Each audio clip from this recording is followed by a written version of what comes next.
ವಿಚಾರವಾಗಿ ಸತತವಾಗಿ ವಿಚಾರಗಳನ್ನ ಹಾಕ್ತಾ ಇದ್ರಿ. ನಾನು ಮಾಧ್ಯಮದವರಿಗೆ ಹೇಳೋದಿಷ್ಟೇ, ಹಾಗೂ ಸಾಮಾಜಿಕ ಜಾಲತಾಣಗಳಲ್ಲಿ ದರ್ಶನ್ ರವರನ್ನ ಅವಹೇಳನ ಮಾಡ್ತಿರ್ತಕ್ಕಂಥವ್ರಿಗೆ ನಾನು ಹೇಳೋದಿಷ್ಟೇ, ಯಾಕೆ ದರ್ಶನ್ ಅವರು ಮಾತಾಡಿದ್ರು ಎನ್ನುವಂತಹ ಪ್ರಜ್ಞೆ ನಿಮ್ಗಿದ್ದಿದ್ರೆ ಬಹುಶಃ ಅವ್ರ ವಿಚಾರದಲ್ಲಿ ತಲೆ ಆಗ್ತಿರ್ಲಿಲ್ಲ.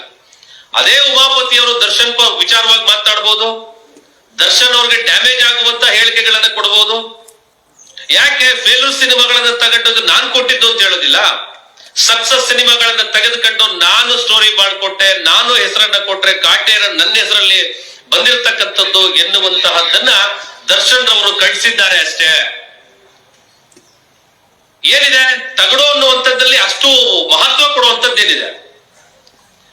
ಜಾತಿ ತಾರತಮ್ಯ ಮಾಡ್ತಾ ಇದ್ರಿ ತಗಡು ಅನ್ನೋ ಪದದಲ್ಲಿ.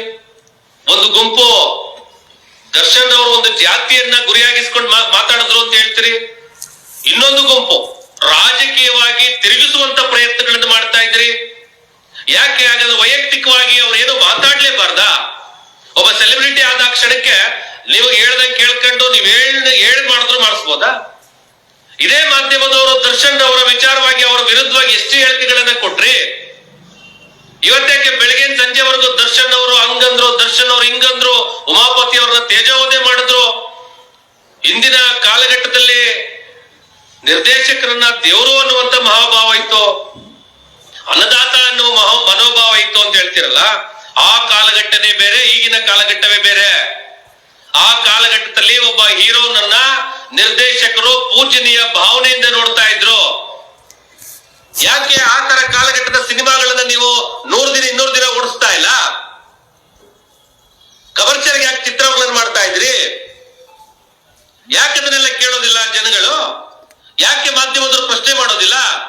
ಯಾಕೆ ದರ್ಶನ್ ಅವರು ಮಾಡಿರ್ತಕ್ಕಂಥ ಸಾಮಾಜಿಕ ಕಳಕಳಿ ಕೆಲಸಗಳನ್ನ, ಸಾಮಾಜಿಕ ಬದ್ಧತೆಯ ಕೆಲಸಗಳನ್ನ, ಕನ್ನಡ ಪರವಾಗಿ ಮಾಡ್ತಿರ್ತಕ್ಕಂಥ ಕೆಲಸಗಳನ್ನ ಯಾಕೆ ಪ್ರಸಾರ ಮಾಡೋದಿಲ್ಲ?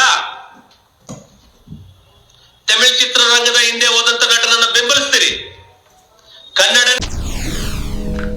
SS ಟಿವಿ ಸಿನಿಮಾ ಜಗತ್ತಿನ ಕ್ಷಣ ಕ್ಷಣದ ಸುದ್ದಿಯೊಂದಿಗೆ.